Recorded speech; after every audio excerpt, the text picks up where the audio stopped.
నమస్తే viewers, welcome to our వద్ది creative things YouTube channel. ఈ వీడియోలో మీకు ఎన్సిఎల్ లాయల్టీ ప్రోగ్రామ్ అనే యాప్ గురించి నేను చెప్పబోతున్నాను. ఈ ఎన్సిఎల్ లాయల్టీ ప్రోగ్రామ్ అనే యాప్ ఏంటంటే టెక్స్చర్, మీరు ఎన్సిఎల్ టెక్స్చర్ వినే ఉంటారు కదా, వీటిలో కూడా టోకెన్స్ వస్తాయి. ఈ టోకెన్స్ని మనం ఎట్లా స్కాన్ చేసుకోవాలి, బ్యాంకులోకి ఎట్లా రిడీమ్ చేసుకోవాలి అనే దానికంటే ముందు మీరు తెలుసుకోవాల్సింది ఏంటంటే, ఇది టోకెన్ రిడీమ్ చేసుకోవాలంటే మీరు కేవైసీ చేసుకోవాలి. ఆ కేవైసీ చేసుకొని రిజిస్టర్ అయితే ఈ టోకెన్స్ అనేవి మీకు స్కాన్ అవుతాయి, ఆటోమేటిక్గా మీ బ్యాంకు ట్రాన్స్ఫర్ అవుతాయి. ఆ కేవైసీ ప్రాసెస్ ఏంటి అనేది మన వీడియోలో ఫుల్ డీటెయిల్గా మీకు ఎక్స్ప్లెయిన్ చేయబోతున్నాను. వీడియో మొత్తం చూడండి, మీకు మంచి ఇన్ఫర్మేషన్ ఉంటుంది. చాలా ఈజీ ప్రాసెస్, మీ ఫోన్లో మీరే చేసుకోవచ్చు. ఇక లేట్ చేయకుండా let's get into video. Painter అప్లికేటర్ని సెలెక్ట్ చేసుకోండి. తర్వాత మీ మొబైల్ నెంబర్ అక్కడ ఎంటర్ చేయండి. ఆ తర్వాత మీ యొక్క పేరు అడుగుతుంది. ఫస్ట్ నేమ్ అంటే మీ ఇంటి సర్నేమ్ రాయండి. తర్వాత లాస్ట్ నేమ్ అంటే మీ యొక్క పూర్తి పేరు రాయండి. ఆధార్ కార్డులో, పాన్ కార్డులో ఎట్లా ఉంటే అట్లాగే ఇక్కడ మీరు ఖచ్చితంగా రాయాల్సి ఉంటుంది. ఈ పోస్టల్ కోడ్ అనేది కూడా ఫిల్ చేయాలి. అంటే మీ పిన్ కోడ్ నెంబర్, మీ ఏరియా పిన్ కోడ్ నెంబర్ రాస్తే ఆటోమేటిక్గా అక్కడ లొకేషన్ అనేది డిటెక్ట్ అవుతుంది. ఇక్కడ హ్యావ్ రెఫరల్ కోడ్ అని ఉంది కదా, మీకు రెఫరల్ కోడ్ లేకపోతే యాక్సెప్ట్ టర్మ్స్ అండ్ కండిషన్ మీద క్లిక్ చేసి ఓకే చేయండి. నెక్స్ట్ పేజ్లో మీ ఇంటి అడ్రస్ అడుగుతుంది. మీరు ఎక్కడ ఉంటారో అక్కడ అడ్రస్ అనేది మీరు పూర్తిగా ఫిల్ చేయండి. మీ గ్యాస్ బిల్లు లేదా కరెంట్ బిల్ మీద ఉంటుంది, లేదంటే మీ ఆధార్ కార్డులో కూడా ఉంటుంది. తర్వాత డిస్టిక్ కూడా సెలెక్ట్ చేసుకోండి. ఆ డిస్టిక్ పేరు అనేది అక్కడ మీరు మెన్షన్ చేయొచ్చు. ఇవన్నీ మీరు జాగ్రత్తగా ఫిల్ చేయాల్సి ఉంటుంది. ఒక్కసారి ఫిల్ చేస్తే అవే డీటెయిల్స్ సేవ్ అయిపోతాయి అందులో. అందుకనే మీరు జాగ్రత్తగా డీటెయిల్స్ అన్నీ ఫిల్ చేయాలి. తర్వాత ఇక్కడ మీకు కేవైసీ డీటెయిల్స్ అన్నప్పుడు పాన్ కార్డ్ అడుగుతుంది. పాన్ కార్డ్ నెంబరు, ఆ తర్వాత పాన్ కార్డ్ ఫోటో, అవి కూడా మీరు ఇక్కడ అప్లోడ్ చేయాల్సి ఉంటుంది. ఆ తర్వాత మీకు ఆధార్ కార్డ్, ఇక్కడ మీరు ప్రతిదీ గమనించండి, అక్కడ స్టార్ సింబల్ రెడ్ కలర్లో ఉంది కదా, అవి ఖచ్చితంగా మీరు ఫిల్ చేయాలని దాని మీనింగ్ అన్నట్టు.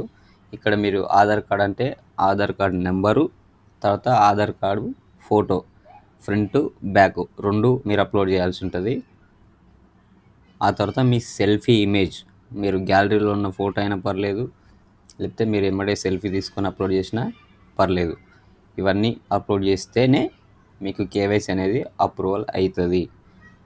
సో ఈ విధంగా ఇక్కడ మీరు ఒకసారి క్రాస్ చెక్ చేసుకోండి. తర్వాత కింద అప్డేట్ అని ఉంది కదా, దాని మీద క్లిక్ చేయండి. ఇగో ఇప్పుడు అడుగుతుంది ఆధార్ ఫ్రంట్ బ్యాక్ అని. సో ఇప్పుడు నేను మళ్ళీ ఫ్రంట్ సైడ్ది, బ్యాక్ సైడ్ది అప్లోడ్ చేస్తాను, చూడండి. ఇగో ఇది బ్యాక్ సైడ్ ఇమేజ్, ఇది అప్లోడ్ చేసిన తర్వాతనే అప్డేట్ అవుతుంది. ఖచ్చితంగా ఫ్రంట్ బ్యాక్ అప్లోడ్ చేయాల్సి ఉంటుంది. సో ఇప్పుడు కేవైసీ డీటెయిల్స్ అప్డేటెడ్ సక్సెస్ఫుల్లీ అని వచ్చింది. ఇప్పుడు మీరు బ్యాంకును కూడా యాడ్ చేసుకునేది ఉంటుంది. ఇప్పుడు మీరు ఇగో కేవైసీ పెండింగ్ అని ఉంది, ఇక్కడ చూడండి.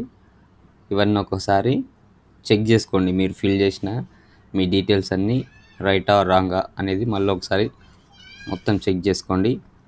చెక్ చేసుకొని ఇక్కడ ఎంటర్ డిస్టిక్ అని ఉంది. ఇప్పుడు నేను హైదరాబాద్లో రంగారెడ్డికి సంబంధించింది కాబట్టి రంగారెడ్డి అని టైప్ చేస్తున్నాను. తర్వాత నెక్స్ట్ మీద క్లిక్ చేయండి. ఇవి ఆటోమేటిక్గా ఇప్పుడు చేసినాం కదా, ఇవి ఒకసారి చూసుకుంటున్నాము. ఇప్పుడు అప్డేట్ అని చేసినాము.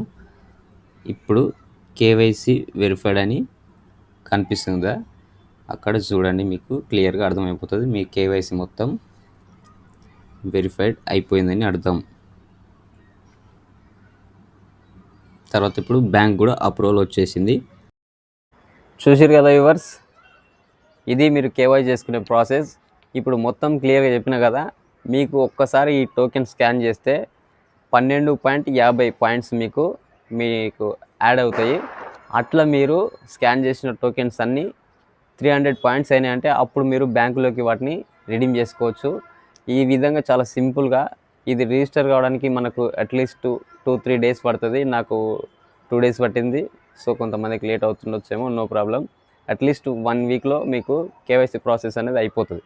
ఫస్ట్ ఆఫ్ ఆల్ మీరు ఒకటి గుర్తుపెట్టుకోవాల్సింది ఏంటంటే, మీరు యాప్ రిజిస్టర్ చేసుకునేటప్పుడు మీ డీటెయిల్స్ అన్నీ ఇచ్చిన తర్వాత ఎమ్మటే మీ దగ్గర టోకెన్స్ ఉంటే స్కాన్ చేసి పెట్టండి. స్కాన్ చేసి పెడితే వాళ్ళకి ఏమవుతుందంటే, వీళ్ళు నిజంగానే మా మెటీరియల్ వాడుతారు అని ఒక క్లారిటీ వాళ్ళకి వచ్చి తొందరగా అప్రూవల్ ఇచ్చే అవకాశం ఉంటుంది. జస్ట్ రిజిస్టర్ చేసుకొని పెట్టుకుంటాం మేము వాడమని అంటే మాత్రం కొంచెం కష్టమవుతుంది. మిగతా యాప్స్ కూడా మీరు చాలామంది చూసే ఉంటారు, నన్ను చాలామంది అడిగే ఉంటారు. సో ఇది మరి వీడియో నచ్చితే లైక్ చేయండి, ఇన్ఫర్మేషన్ ఉందనుకుంటే షేర్ చేయండి. అట్లే మన ఛానల్ని సబ్స్క్రైబ్ చేసుకొని ఫాలో అవుతుండండి. పక్కన బెల్ ఐకాన్ కూడా యాక్టివేట్ చేసి పెట్టుకోండి.